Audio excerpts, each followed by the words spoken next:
క్రైస్తవ మతంలోకి మారితే ఎస్సీ ఎస్టీ హోదా పోతుందని చెప్పి సుప్రీంకోర్టు ఇచ్చింది. ఎందుకంటే చాలా గుడ్ న్యూస్. ఎందుకంటే ఈ మత విద్వేషాలలో ప్రధాన పాత్ర ఇది పోషిస్తుంది. ఎందుకంటే ఆ చట్టాన్ని ఉపయోగించుకొని ఎస్సీ ఎస్టీ చట్టాన్ని ఉపయోగించుకొని మత విద్వేషాలు విపరీతంగా రెచ్చగొడుతున్నాయి. ఇప్పుడు పాపులేషన్ చూసుకుంటే 79% హిందువులు ఉన్నారు, 16% ముస్లింలు, ఈ 2% ఉన్న క్రిస్టియన్స్ 2% లేరు, చాలా ఎక్కువ మంది ఉన్నారు. అది అందరికీ తెలిసిన విషయమే. సో ఇక్కడ ఆ చట్టాన్ని ఉపయోగించుకొని మత విద్వేషాలు రెచ్చగొడుతున్నారు. సో ఇది గుడ్ న్యూస్ అనే చెప్పాలి. సగం ఇప్పుడు ఈ ప్రాబ్లం సాల్వ్ అవుతుంది. ఇంకొక చట్టం వచ్చి మత విద్వేషాలు ఎవరైతే రెచ్చగొడుతున్నారో అది కూడా చట్టం వస్తే, అంటే దేవుళ్ళని ఇప్పుడు నా కమెంట్ బాక్స్లో దేవుళ్ళని తిట్టిన వాళ్ళు ఇన్ని మంది ఉన్నారు.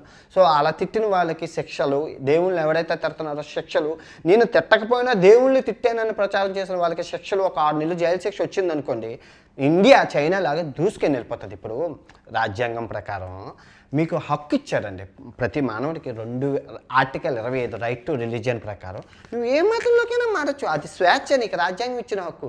కానీ ఇదే అంబేద్కర్ గారు ఎస్సీ ఎస్టీ వాళ్ళకి ఏమి ఇచ్చారండి, ఎన్ని హక్కులు ఇచ్చారు. ఎందుకు అంటే ఈ అంటరతాను, ఈ అణగారితనం ఉంది, మీ పిల్లలు బాగా చదువుకోవాలి. మీరు చదువుతున్నారా? ఇప్పుడు మమ్మల్ని అంటరానితనంగా చూస్తున్నానంటే నువ్వు కష్టపడి చదువయ్యా, నువ్వు బాగా చదివి మంచి ఐఏఎస్ ఐపీఎస్ పెద్ద గవర్నమెంట్ ఆఫీసర్ అవ్వు.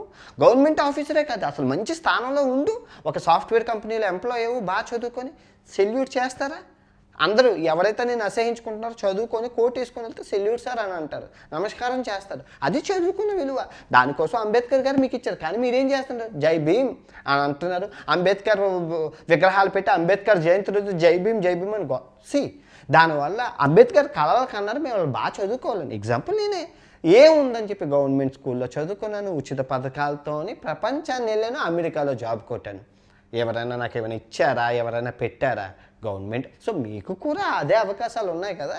సో బాగా చదువుకొని అసలు ఏ మతంలో ఉన్నా వచ్చేది లేదు, ఆ మతం మారడం వల్ల ఎవరికి ఉపయోగం ఉంటే ఆ మతం మార్చడం కోసం డబ్బులు ఇస్తారు చూడండి, అలాంటి వాళ్ళ కోసం డబ్బు, వాళ్ళకి టార్గెట్ ఎంత ఉంటుంది, ఎంతమంది మతం మారాలని చెప్పి.